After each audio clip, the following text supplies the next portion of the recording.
Hello and welcome to Cartoonist Kayfabe. My name is Jim Rugg. I'm Ed Piscor. We're going to look at Marvel poster book for Todd McFarlane's Spider-Man. This was their first poster book. And before we dive into that, Ed, tell us about Red Room. You mean I don't get one copy? Red Room Comics Murder on the Dark Web for Fun and Profit is the name of the game of Red Room Comics. Every issue is completely self-contained, so if you see an issue, scoop it up. It'll tell you a complete story. That you hear the Red Room in the background, right? You hear the metal scraping on metal, getting ready to sharpen and kill our next victim. You don't have these comics at your local comic shop? Don't fret. Go to the Fantagraphics website. We have limited copies available because, Jimmy, these things are going fast, man. Not to be worried because there's going to be a trade paperback that we're going to start hustling pretty soon. If you want to read the comics ahead of time, go to my Patreon, patreon.com/EdPiscor, $3 for the archive there. Put up the strips every Tuesday, more than 150 pages worth of stuff, and the free Comic Book Day comic is up there as a PDF that you could download today for free as a primer to get acclimated to what the series is about. If this imagery doesn't get you there already, I imagine that What the series is about? I imagine the nose just like peeling apart like cheese on a pizza right there. I was going to do pizza tonight, Ed. Thanks. What do you have, Jimmy? You can join me on patreon.com where you can see how I make books like Street Angel, Deadliest Girl Alive, which is still in print and available wherever you buy the comics that you buy, bookstores, comic book shops, or online. This is a collection of the full-color image series of Street Angel books from the last couple of years. On my Patreon, you can see the original art for several of these stories. You can see the scripts, the layouts, the whole process by which I make the comics that I make. You can also download about a dozen out-of-print zines and mini-comics. If you're into my art, it's the perfect place to get all of it. Patreon.com/JimRugg. So I actually don't know this poster book. This comes out in 1990, so, or maybe it's 1991, January 1991. So this is shortly after McFarlane's Spider-Man comes out in 1990. You can see it here. But this is McFarlane at the top of his game. Spider-Man's hot, McFarlane's hot, and Marvel is just cashing in, man. This is near the height of the speculator boom. So, you know, you put McFarlane and Spider-Man on a book, you're going to sell a bunch of them, and I think that's what this is. But it's also a chance to see a bunch of McFarlane artwork and, you know, cover art. You can see the table of contents here tell you the covers that we're going to be flipping through. And they remove the logo, so it's just really, let's show off some Todd McFarlane art. And at this point in his career, at this point in time, this would have been probably the stuff he was most known for, most successful at. And start off with your 3 million copy seller Spider-Man 1 artwork right there. Count the spiders. You can bet that I studied the hell out of this thing. I can remember trying to reproduce this with like early pen nibs, you know, when I got hold of brush and pen nibs and trying to figure out how to do this. Took a lot more than the tools to do this. Isn't it funny, though, when you're a kid and you're like learning to draw by copying, because you take everything that you see very literally. So you're trying to draw like the exact amount of lines right there in the exact orientation because you like the way it looks and you trust these professionals to know what the hell they're doing and that they're doing their job properly. And like, so you have to have like, you know, 2 little lines going this way, 1 up there just a little bit. Yeah, the worst part to really study and emulate. But that was the stuff I was obsessed with, you know, all those crosshatch lines, all those weird marks. But I love this cover, and one of the things that I loved about it is, like, Spider-Man's so big in it. You know, by having him crouch down like that, you were able to make this character on a cover that was several times the size of the cover. Really huge, you know, on the newsstand, kind of stood out, and I love this cover, man. I was so excited for this book to come out. It was the one I was anticipating, and starting with the cover, I was on board. We, like, even back then, I love this too. I picked it up the second it came out. But back then, I acknowledged, like, the flatness of that face and how weird that was to me. It was, but then whenever you would see somebody that would draw some shadow in there to have, like, the nose or whatever, that part would look weird. Yeah. The distorted figure of Spider-Man, you know, one of the trademarks of McFarlane, I think, in terms of his Spider-Man, and something that would carry on after him. Interesting if you look at, like, pre-McFarlane Spider-Man and post-McFarlane Spider-Man and what's stuck. And it would be these like ridiculous anatomical distortions, and really bending him up. He would kind of F up in a way like a lot with this kind of foot where it's like overlapping like that. Because like, what is this nub? And it's like all you have to do is just shift that shape a little bit. There's so much, like you mentioned the flat face, which is pretty consistent, but there are all these other elements that they're a cartoon language. It's not what you think of as like a newspaper strip cartoon or editorial or something, but it's totally that cartoon language. He's just inventing certain shapes that we go, okay, yeah, it's a foot. Hot shot in his comic, dude. Hot shot in that Spider-Man series, man. Got to do the Ghost Rider issue. Like that comic caught on, was selling better than some of the X titles. So he's a businessman. Yeah, put a skull in there. I feel like this is McFarlane from this point forward. We're going to see a lot of skulls in his work. Kids like spikes and chains, bud. Indeed they do. I love this crossover, though. That's probably one that we'll look at some point, because only 2 issues. That was an easy read, and it really, man, I liked Ghost Rider more than I liked Spider-Man at that time. The Wolvie issue is dope, too, man. Here he is, man. Chris Benoit playing Captain America with the size of those arms.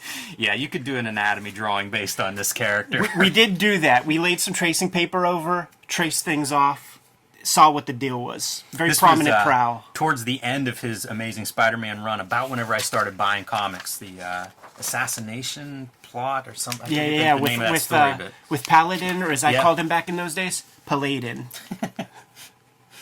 How about Juggernaut making an appearance?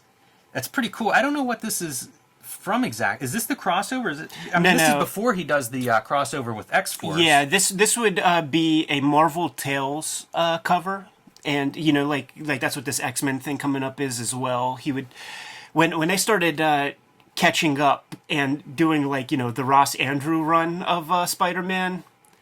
You need to goose that a little bit, man. Let's get the top guy of the day to sell these little kids, to confuse them into thinking that they're going to get another bite of the McFarlane apple. Yeah, man, what a departure. Always Juggernaut's a fun character, kind of that monster heel like character. Mm-hmm. Always love those characters, still kind of do. Fun designs whenever they're that big and top heavy. So Marvel Tales, another one. I don't know how many of those covers he did, but he was sort of the regular on that for a while, and I would buy some of those issues just based on it's a McFarlane cover, man. Let me grab. I'd at least look through them. He's say what you will about him. This ain't maybe the best example, but he designs iconic covers. He designs iconic imagery, and he recently did a panel with J. Scott Campbell. I think he brought a couple of people on board. It was for San Diego Comic-Con virtual, blah, blah, blah. And, he and J. Scott Campbell were talking about cover design and things. And you get a little glimpse into his thought process on the design of stuff. And, I think he's a worthwhile guy to listen to with that kind of thing because, how many iconic covers does one have in their career? And he's got several. Yeah, quite a few. Bringing Wolverine in, always a good deal. McFarlane doing Wolverine. A really good Storm image there, I think. I like McFarlane at this time, and I always loved whenever he would draw a new character, not new, but new to him, or not the main characters in the book, because it was always a cool interpretation. That was one of those early style indicators for me of oh yeah, man, McFarlane Storm. That's a great Storm. How's he doing this? He's good at things that don't have hard edges. Smoke, water, blood, mist, whatever this is. And go ask Ditko, man. He created that shit. But when you get these big hands, so you're a little kid and you're figuring out okay, man, I can draw something this big that has all the lines and stuff. But then what happens when you have to zoom in on a hand, for instance? You don't know how to where to put those kinds of lines, and he was always kind of good with that. Always kind of figured it out. What's crazy, and I don't know how well it shows up on screen, is that this Spider-Man's all rendered. I think that I used to see this cover and just go, oh, it's it's this green silhouette. It's almost like a color hold or something. I can see now, all the webbing on his costume, everything is drawn in there. Funny how much that drops out when you look at this cover. But I feel like this is one of his iconic, it's not his biggest known covers, but I feel like this is one of those very striking covers of his. It's so subtle that I bet you if we asked production and stuff, I bet you it didn't turn out the way they wanted it to. Because, you're trying to sell the Mysterio glass. Right. And I bet you it didn't print the way they wanted it to. It is fun to see those, do an effect. Make a glass effect. How do you do that in black and white line art or the limited color palettes that are available at that time? And now you're starting to get into some of the iconic stuff when Venom shows up. Look at that mandible jaw. I think this was a cover for a trade paperback collection of this stuff too, not just an issue, but one that would be reused, something they would commonly do in the early days of the trade paperback collections. Yeah. It makes sense because he never really drew Venom this way, man. Like it was Larson who kind of brought that to the table. So seeing him adopt that, in fact, man, I remember like on the phone with like my homeboy Jason, and I'm like, McFarlane's Venom is so weak, and like we're arguing, and my dad is looking at me and saying, like my dad would be canceled if you heard the shit that he said to me when I was on that phone conversation. That's real funny. Fully canceled. And there you go, man, for a Venom image. You see these eyebrows, you can't not think of Hakuto Shinken, right? Very true. Very true.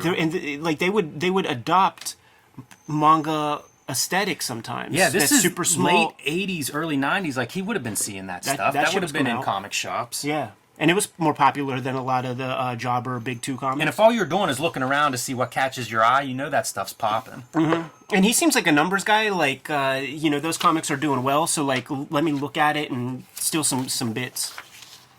Starting to get into that iconic cover territory here. Absolutely. You see McFarlane doing himself with how many times, you could probably put up 10 versions of this cover. A few by McFarlane, a lot by other people. A lot by him. Like, I feel like on nickel and dime Spawn issues, he draws Spawn this way. High contrast Xerox behind Spidey right there. Yeah, I was looking at that image and thinking about where that comes from. Is that public domain? Kind of interesting to think of using the tech that was available, right? Like a photocopier, like maybe a public domain photo, and working it in.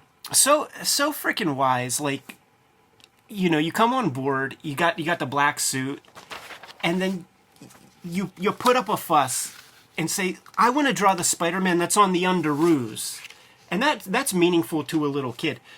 Because you see the toys, you see the Underoos, you see all this stuff. Now you're going to go buy a comic, and like, what is this?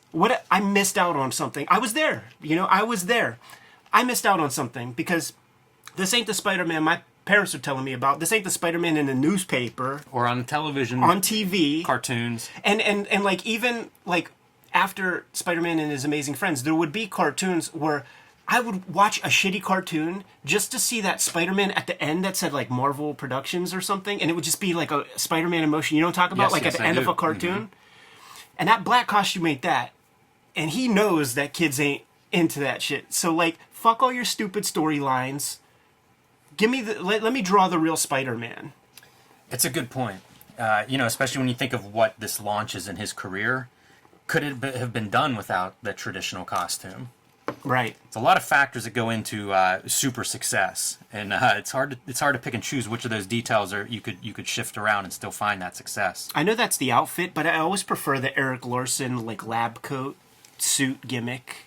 Yeah, that's an interesting update. I was lingering here to kind of like look at the water tower, thinking of the water tower as a Ditko staple in Spider-Man, obviously a New York rooftop staple, but I associate with Spider-Man a lot, and kind of fun to see McFarlane throw one on there. Another thing that McFarlane's good at is these like swooping designy shapes, like always keeping a lot of motion. These things very interesting. Yeah, it makes perfect sense too when you think of like the webbing and how McFarlane would approach webbing. Not that different with Doc Ock's arms. And now we're getting to the part where, like, okay, if this is a poster book, like, what? That's a poster? It's a little touch, a little slight. Yeah, Action Comics homage. Even signs it with a la Siegel and Schuster. Look at that, man, little Clark Not Kent. after. Yeah. Look at those feet. This being Clark Kent, like, wonder who this is supposed to be, what that's a reference to. Stan Lee without the gimmick on his head. Lizard getting his renaissance in that Spider-Man that the Spider-Man series McFarlane's launching. That was the cool thing with McFarlane. Every month, I wanted to see his take on whatever villain du jour. Like, let me see what he does with him, because I love the way he draws Spider-Man. There's your weak Venom mouth. Yeah. Early days of Venom. Yeah, man. But some blood. Big deal. That was a big deal to us, man. That's how you sold wrestling covers. Maybe that's how you sell a couple extra units of Spider-Man. Sticks and stones. Look at those two guys. McFarlane wasn't giving away anything. Look at that pink guy. She got a little conjunctivitis because he hit her with the Spider-Man thwip. This is a fun cover for a Venom issue, but one, it's nightmarish, right? Being closed in on, but it also gives you that bigger Spider-Man figure that I was talking about from Spider-Man #1 cover. I always think that's power if you can figure out how to make those figures bigger.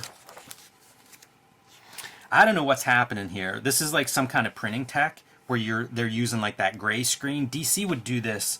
I forget what it was called, but it would almost be like a gray wash or something that they would put on, and it would kind of have a photo-like effect if done right. But here it's very muddy. It feels like they were trying it and maybe didn't work perfect. I still remember that one Taskmaster issue where there's a splash page, and Taskmaster has all these tombstones around him, and it's like Ditko, Ramita, Friends, and I'm like, that is cutting promos. He's saying, you're all dead. McFarlane's on the scene, man. This is one of those, not sure this one needed to be in here. Not the best. I can't remember. I have so many of these covers, and it's like trying to remember, like, how does this one get onto my radar? This one stands out to me with the two goblins. I feel like that's a pretty fun chance to do classic villains. The lettering, it's almost a reference to that old school awesome cover lettering that Marvel had for decades, but we're seeing it updated where like you're trying to put in logos and stuff, so it's not quite the same. I forget who that letterer was that's credited with all those cover blurbs, but it was so distinct for like 2 decades. Artie Simek, man, would at least do the interior burst that would be like that. Chameleon. Do you remember Hydro Man? Yeah, I had this issue, man. That's a funny looking character. It's just nothing. Yeah, it isn't. It's the dude in a black t-shirt coming out of the water. All that said, this kind of shit is really not easy to draw. You could do real shitty versions of that, and he does it well. It is hard to draw that stuff. Explosions, debris, all of that stuff is kind of... You take it for granted because who cares? It's splashing water as long as it reads as splashing water. When you draw it, man, it's a different... Then you start to care about it. There he is, Paladin. Silver Sable gets her own book shortly after this. Oh yeah, she does, man. I had not as successful without McFarlane drawing her. Go figure, right? Like I had the comic, like the first appearance of her, and I knew it was the first appearance because of the back of the Marvel Universe Series 2 card, and I like held on to. I had the first Puma too. I think was like Ron Friend's issue. That was my era, Sure. And I just held on to it because I'm like, I have the first appearance, like first appearance of Spider-Man goes for this. First appearance is like, but I have the first Rage from Avengers. You know what I'm saying? Like that was my era, and I really like. What a bunch of coveted names. Those things. It's so disappointing to hear these character names roll off. Rage. You just need Marvel Universe to announce they're coming to the movies, right? Yeah, Isn't right. Those Rockies will flip overnight. Jimmy, it's crazy that we live in a world where John Cena's playing Peacemaker. That is true. That's a deep cut, I won't argue with that. I don't know this. I don't have that. I don't know what that is. I don't know either. Maybe that's another Marvel Tales. Yeah, it could be. Craven, it's from that Craven storyline, so I don't know if that's a reprint somewhere, a pinup, or what that is. It's kind of odd looking. Hard to imagine that as a cover. Yeah. But Craven saw a character that he was using at least a tiny bit, the corpse of Craven in that first Spider-Man arc. So, the Marvel poster book. Interesting artifact of a time period where I think Marvel's just flooding the markets, like anything they can do to push their competition off the racks and get that square footage, and McFarlane's Spider-Man always seems to do that trick. McFarlane moved the needle for Marvel at that era. McFarlane moves the needle for Cartoonist Kayfabe. Kayfabers, like, follow, subscribe to the YouTube channel, hit the bell, we'll notify you when new vids are available. What do you have, Jimmy? Join me on patreon.com/JimRugg, where you can see how I make Street Angel Deadliest Squirrel live, original art, scripts, layouts, all that process stuff, as well as a dozen out-of-print zines and mini comics that you can download when you join me on patreon.com/JimRugg. Red Room Comics in the Wild, Murder on the Dark Web for fun and profit. Get them at your local comic shop. Each issue is completely self-contained, so if you see an issue, scoop it up. You're going to get a complete experience. If you want to check the comics out as they sort of roll out, I put them on my Patreon before they hit paper. Patreon.com/EdPiscor. I have a link tree in the description below this video. Take you to the Phantom Graphics website to order the comics. Take you to the Patreon to read the comics ahead of time. Subscribe to the Cartoonist Kayfabe e-newsletter at the links below this video. You can also find Cartoonist Kayfabe t-shirts and merchandise at the links below this video. Jimmy, we have some stuff to prepare for, man. Give them the marching orders. We're going to be on our way. Read more comics.